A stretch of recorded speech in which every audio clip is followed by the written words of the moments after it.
l'actualité. Les restaurants, eux aussi, en rêvent. Et pour anticiper ce moment, un établissement de Colmar expérimente tout ce qui peut se faire en matière de prévention. Parois en plexiglas, lampes à ultraviolet désinfectantes, poignées décontaminantes. À quoi ressemble ce resto zéro Covid? Visite guidée avec Pascal Largent. Bonjour mesdames, messieurs. Les 4 convives du jour arrivent timidement, masqués, disciplinés, invités d'emblée à se désinfecter les mains. Dans ce restaurant, toujours fermé au public, ils vont prendre place autour de cette table expérimentale. Objectif, zéro Covid. En tout cas, on voit quand même que la table est très belle, jolie, et puis on voit que ça garde quand même un aspect convivial.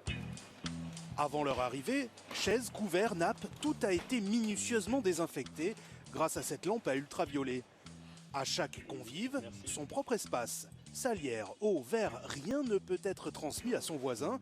Principale protection, cette paroi de verre dont les dimensions ont fait l'objet d'une étude approfondie. Les projections potentielles de gouttelettes de type postillon sont très riches en virus et vont sur des distances beaucoup plus courtes et donc sont arrêtées par une paroi qui est suffisante, là, de l'ordre de 50 cm de haut.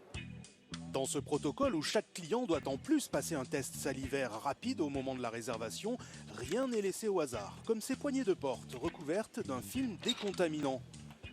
En cuisine, chaque membre de la brigade voit son espace de travail sanctuarisé, chacun ses ustensiles, on ne se croise plus. C'est pour éviter vraiment le maximum de contacts entre collègues.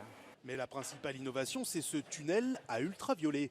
Chaque assiette y passe pour être décontaminée, ça ne change ni l'aspect ni le goût du plat. L'idée, c'était de maîtriser en fait la partie risque de contamination de la cuisine vers le convive, vers le client final, ou du client vers le plongeur après. Cette expérimentation établissement zéro Covid est suivie de très près par le ministère de la Santé et pourrait préfigurer le restaurant de demain pour enfin permettre aux clients de partager un bon repas et les photos qui vont avec.